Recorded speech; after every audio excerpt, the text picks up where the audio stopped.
Assalamualaikum warahmatullahi wabarakatuh. Di sini saya Asraf Nia Abdullah dengan NIM 20.011.059 akan eh, meraktekkan terkait dengan khutbah Jumat tugas ilmu dakwah kelas C. Assalamualaikum warahmatullahi wabarakatuh.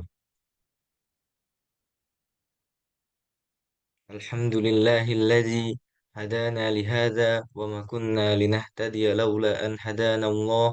Laqad ja'at rusulu rabbina bil haqq ونودوا أن تلكم الجنة أورثتموها بما كنتم تعملون أشهد أن لا إله إلا الله وحده لا شريك له وأشهد أن محمدا عبده ورسوله اللهم صل وسلم على محمد وعلى آله وأصحابه ومن تبعهم بإحسان إلى يوم الدين فيا أيها الحاضرون اتقوا الله حق تقاته قال تعالى يا أيها الذين آمنوا اتقوا ربكم الذي خلقكم من نفس واحدة وخلق منها زوجها وبث منهما رجالا كثيرا ونساء واتقوا الله الذي تساءلون به والأرحام إن الله كان عليكم رقيبا اللهم علمنا اللهم علمنا ما ينفعنا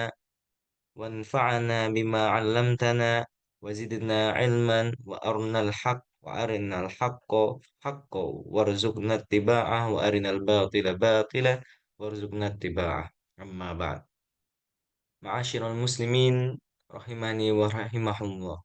Segala puji bagi Allah, Rob semesta alam yang memerintahkan kita untuk terus bertakwa kepadanya. Takwa itu berarti menjalankan segala perintah dan menjauhi segala larangan. Ibnu Mas'ud radhiyallahu anhu ketika menafsirkan ayat Ya ayyuhalladzina amanu taqullaha haqqa tuqatih wa la tamutunna illa wa antum muslimun yang artinya hai orang-orang yang beriman bertakwalah kepada Allah sebenar-benar takwa kepadanya dan janganlah sekali-kali kamu mati melainkan dalam keadaan beragama Islam. Quran surat Ali Imran ayat 102 beliau berkata Ayyuta'a fala yu'so wa yudhkaru fala yunsa wa ayyushkara fala yukaffar. Yang artinya, maksud ayat tersebut adalah Allah tidak ditaati, maksud ayat tersebut adalah Allah itu ditaati, tidak bermaksiat kepadanya, Allah itu terus diingat, tidak melupakannya. Nikmat Allah itu disyukuri, tidak diingkari. Hadis riwayat Al-Hakim secara marfu, namun mauquf lebih sahih. Berarti hanya perkataan Ibnu Mas'ud.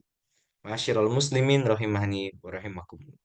Kita diperintahkan untuk bertakwa kepada Allah. Menjauhi setiap larangan Allah adalah bentuk takwa. Tujuan menjauhi larangan adalah agar kita selamat dari siksa Allah. Itulah yang dikatakan oleh At-Talq bin Habib rahimahullah saat mendefinisikan takwa dalam kalimat yang indah.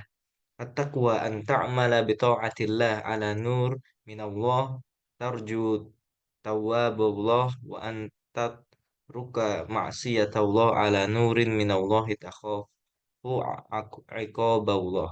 Artinya takwa berarti engkau menjalankan ketaatan pada Allah atas petunjuk cahaya dari Allah dan engkau mengharap pahala darinya. Termasuk dalam takwa pula adalah menjauhi maksiat atas petunjuk cahaya dari Allah dan engkau takut akan siksanya. Dirumuskan dari Jami' al-Ulum wal Hikam di paragraf 400. Di antara bentuk larangan Allah adalah menyogok dan menerima sogokan yang di masa pemilu kemarin lebih kita kenal dengan money politik atau politik uang. Apa itu politik uang? Politik uang atau politik perut dalam Inggris adalah money politik adalah suatu bentuk pemberian atau janji menyuap seorang baik supaya orang itu tidak menjalankan haknya untuk memilih maupun supaya ia menjalankan haknya dengan cara tentu pada saat pemilihan umum. Pemilihan bisa dilakukan menggunakan uang atau barang. Politik uang umumnya dilakukan simpatisan, kader, atau bahkan pengurus partai politik menjelang hari H pemilihan umum. Praktik politik uang dilakukan dengan cara pemberian berhak uang sembako antara lain beras, minyak, dan gula kepada masyarakat dengan tujuan untuk menarik simpati masyarakat agar mereka memberikan suaranya untuk partai yang bersangkutan. Dasar hukum politik uang adalah pasal 73 ayat 3 Undang-Undang Nomor 3 Tahun 1999 berbunyi, Barang siapa pada waktu diselenggarakannya pemilihan umum menurut undang-undang ini dengan pemberian atau janji menyuap seseorang, baik supaya orang itu tidak menjalankan haknya untuk memilih maupun supaya ia menjalankan haknya dengan cara tertentu, dipidana dengan pidana hukuman penjara paling lama 3 tahun. Pidana itu dikenakan juga pada pemilih yang menerima suap berupa pemberian atau janji berupa sesuatu. Politik uang begitu sangat parah di negeri ini menjelang pemilu, mulai dari pimpinan tertinggi, para caleg, bahkan hingga lurah. Sogok menyogok ini berupa membudaya sudah berlangsung dari zaman ke zaman, bahkan untuk raih suara dan kemenangan. Calon wakil rakyat hanya memikirkan dengan menyogok itulah jalan satu-satunya untuk mengambil hati rakyat.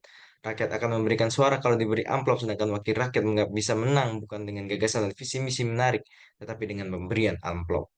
Politik uang begitu semarak karena antara rakyat dan wakil rakyat karena sama-sama lemah iman, tak yakin kepada Allah dan begitu rakus pada dunia. Para ulama di Komisi Fatwa Kerajaan Saudi Arabia, Al-Lajnah Ad-Daimah lil Buhuth Al-Ilmiyah wa Al-Ifta, kita pernah ditanya, apa hukum Islam apabila calon anggota parlemen Dewan Perwakilan Rakyat memberikan kepada pemilih sejumlah uang dengan tujuan agar dia mencoblos gambar dirinya pada pemilu nanti? Apa nanti sanksi perbuatan ini? Berilah jawaban kepada kami. Semoga Allah memberikan balasan kepada kalian dan menjadikan kalian simpanan bernilai bagi Islam.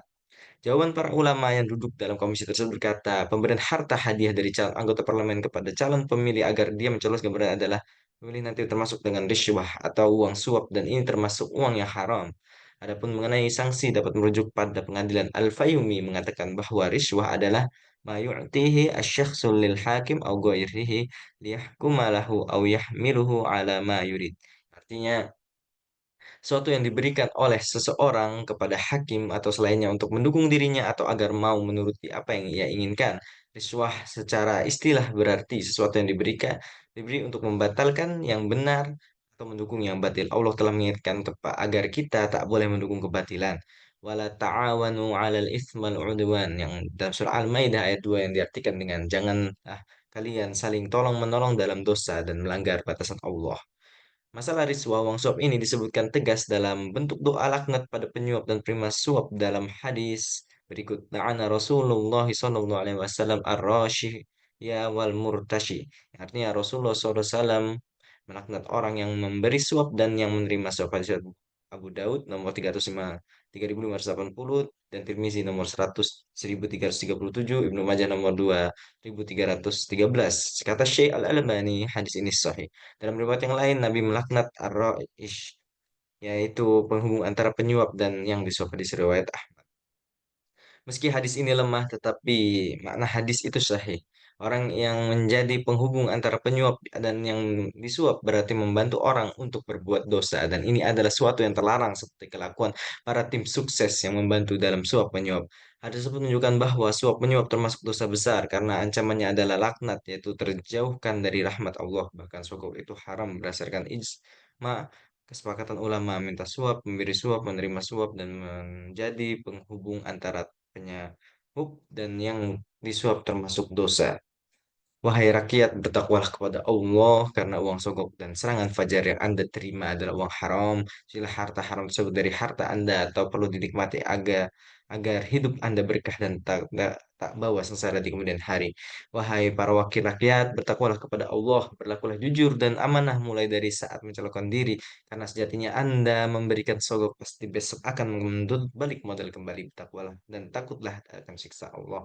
Kaum muslimin rahimani wa rahimahullah, tobatlah dari harta haram yang pernah dinasihatkan oleh Nabi Shallallahu Alaihi Wasallam pada Ka'ab. Ya Ka'ab bin Ujrah, innahu la yarbu lahmun nabata min suhtin illa kanatin naru awla bih. Ya, wahai Ka'ab bin Ujrah, sungguhnya daging badan yang tumbuh berkembang dari sesuatu yang haram akan berhak dibakar dalam api neraka. Hadis riwayat Tirmizi nomor 14. Al-Hafiz Abu Thahir mengatakan bahwa sanad hadis ini hasan. Keimanan dan ketakwaan yang dapat menyelamatkan diri dari politik uang, seorang muslim harus yakin pada rezeki Allah yang begitu banyak yang halal. Lalu janganlah terlalu gila dunia, akibat gila dunia adalah akan bawa mudarat di akhirat. Dari Abu Musa al-Ash'ari radhiyallahu anhu, Rasulullah SAW bersabda, "Man ahabba dunyahu adarra bi akhiratihi wa man ahabba akhiratahu tahu adarra bidunyahu fatiruhu ma yabqa ala ma yafna. Artinya, siapa yang begitu gila dengan dunianya, maka itu akan memudaratkan akhiratnya. Siapa yang begitu cinta akhiratnya, maka itu akan mengurangi kecintaannya pada dunia. Dahulukanlah negeri yang akan kekal abadi akhirat dari negeri yang akan fana dunia. Hadis riwayat Ahmad. Syekh Shu'aib Al-Arnaud mengatakan bahwa hadis ini hasan dilihat dari jalur lainnya. Agar tak gila dan rakus pada dunia yang harus dilakukan, dalamilah ilmu agama, makin dekatlah pada Allah. Harus yakin dunia itu hina dan yakin dunia itu akan fana dibanding akhirat yang kekal abadi. Qanaah dengan yang sedikit apa saja yang diberi Allah. Mendahulukan ridho Allah daripada hawa nafsu sekeluarga dan kepentingan dunia. Sabar dan harapkan kenikmatan yang begitu banyak di surga. Ingat firman Allah Subhanahu wa taala, Bal tu'thiruna hayatad dunya wal akhiratu khairu wa abqa. Tapi kamu orang-orang kafir memiliki kehidupan duniawi sedangkan kehidupan akhirat adalah lebih baik dan lebih kekal. Quran surat Al-A'la ayat 16 sampai 17. Aku liqauli hadza wastaghfiruhu wa lakum wastaghfiruhu innahu wal ghafurur rahim.